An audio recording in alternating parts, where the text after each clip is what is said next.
buddy, I cut tricks. Ran from me, this they now money like book wrist. We just knocked this pussy ass out for you. Wanna go to sleep now? What's good, everybody? What's good? It's your boy, Cardinal Bud Crawford. He is red, if that's what you want to call me. And we are back for another one. Alright, y'all. New topic for the day. New topic. Latest boxing news. Spence vs Crawford confirmed. Fight will end like Spence vs Ugas. Alright, y'all, so a lot going on in the boxing world today, especially regarding the Terence Crawford versus Errol Spence Jr. undisputed fight going down in November of 2022. The fight is on the way, y'all. I just wanted to reference how the fight will end. I've given my prediction who I think's going to win, but how will the fight actually play out? How will it actually end? And I feel like similar to the Ugas fight, even though Ugas is a much bigger, much slower welterweight than Terence Crawford is, I think we're going to have a similar process to how the fight goes.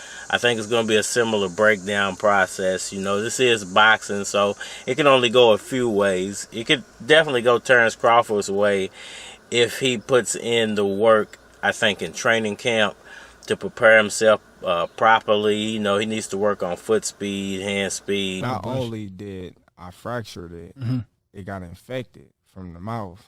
Angles and taking a good welterweight punch. I don't know who he's getting to be his sparring partners for this fight, but they definitely gonna have to pack a punch. He hit me with a body shot, boom, knocked the wind out of me, and I looked at him, but I'm moving. I just ran at him, just started swinging.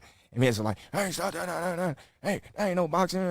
He might even want to look into working perhaps with Ugas. I don't know if Ugas is healed up, but working, having sparring with Ugas, perhaps sparring with Keith Thurman would be a good way to prepare, because he wants to prepare with some bigger welterweights. I don't know if those guys would charge Terence Crawford an arm and a leg to spar off with him, or if even those guys would want to.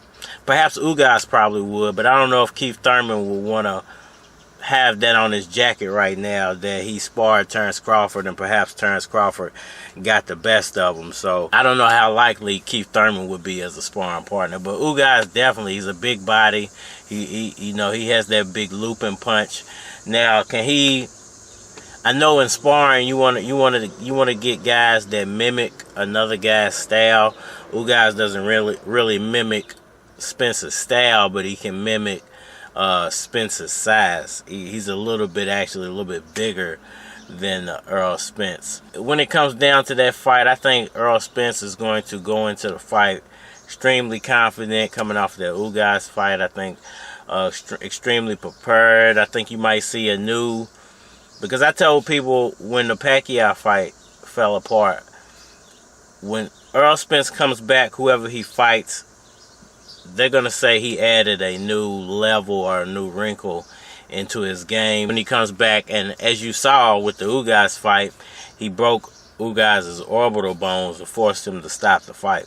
When it hit me, that shit was just like, wow. I feel like it's going to play out very similar to that in the Terence Crawford fight, because Terence Crawford, I don't think, is prepared at this point for the level of punching power that Errol Spence packs. I don't even think he's faced off in his boxing career with someone to the level of Errol Spence. And it's kind of sad, really, for him to be so far along in his career, and the best fights that he's had were probably more than 3 years ago, 2 or 3 years ago, back when he was at 140. Those were probably his best fights because they were competitive. You know, he was facing up with better competition, younger competition in his prime. And it seems like, you know, I hate to discredit him for the fact that there was no credible welterweight competition for him to face off with, even though there was some if he would have took them at the correct time. But the ones he did end up facing off with, they were past their prime. They were a lot of them were headed into retirement or should have been retired already. So it's hard to kind of gauge where Terence Crawford really is in his welterweight boxing career, because he hasn't faced that competition level. But I do feel like he possesses the skill sets to beat Errol Spence. I just don't think he possesses the experience to beat Errol Spence at welterweight. And because he hasn't faced off with that type of puncher at welterweight, I think the Manny Pacquiao fight, if he would have took it, would have really prepared him for a puncher like Spence. Now, Spence has size, Pacquiao doesn't have size, but Pacquiao has tremendous punching power. People might say Shawn Porter got good punching power, but being that Shawn Porter was out of a boxing ring for almost 2 years, it's kind of, you know, his skill sets were degrading, and his talent level wasn't the same as when Shawn Porter was Shawn Porter. Is getting away from all the distractions, you know what I mean? Just get a peace of mind and just focus on the job at hand. With a title belt, back when Errol Spence beat him. You know, those were two different versions of Shawn Porter. The one that Spence fought, the one that Crawford fought. So I think at the end of the day, you know, not having those welterweight challenges and that good welterweight competition, I think when you put Crawford in with a credible welterweight talent, it's going to expose him for what he is. You know, a good fighter who moved up and didn't face stiff competition. And for him not facing that stiff competition, I think it's going to be easier for Errol Spence to expose him, because when he does get into a tough situation, when he does get hurt, when he does get hit by one of those solid welterweight punches, how does he react? They slid on us and shit. I drove myself to the hospital. We don't know, because he's never been in that situation before. Now, he could get hit with one of Spence's punches and eat it and walk through it and show a level to his game that we've never seen, because he's never had to go there as a welterweight. But 9 times out of 10, if you're gonna put your money on something, you're gonna put your money on the fact that he hasn't been tested, that, you know, he hasn't really taken a welterweight solid punch from anybody, because he hasn't faced up with anybody able to do that to him. So, you know, when he does get faced with some adversity, you're gonna bet that he doesn't handle it well. At least I'm gonna bet he doesn't handle it well. And Errol Spence, being that he has been through a lot of wars, faced off with the best welterweight competition while they were champions, and you know, you can't discredit him for any of his fights. So I think even if Terence Crawford does get him in a sticky situation, there's no real situation as a welterweight he hasn't already been in anyway.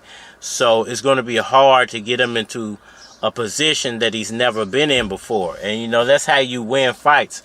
Force a fighter to have to do something they've never done, or give them a look they've never seen.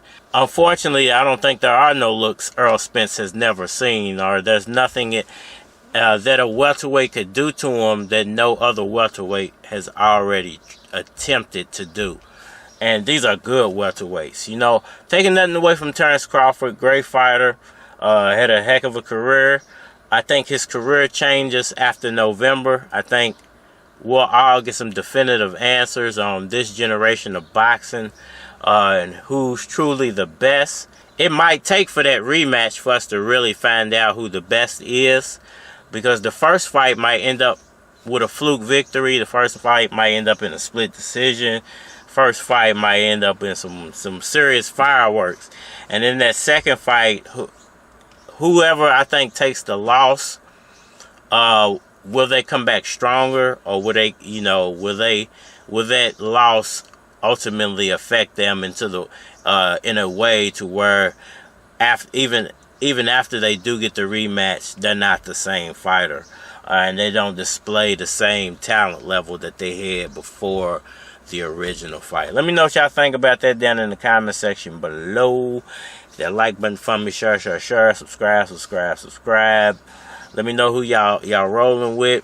Holler me on all social media platforms, Facebook, Instagram, YouTube's. More than likely get a response on YouTube, so holler at me over there if you want a response. I think I'm done rambling for now. It's your boy Cardinal Bud Crawford, or E.S. Red, and I think we are out of here. You walk around now scared, these shoes that I bought.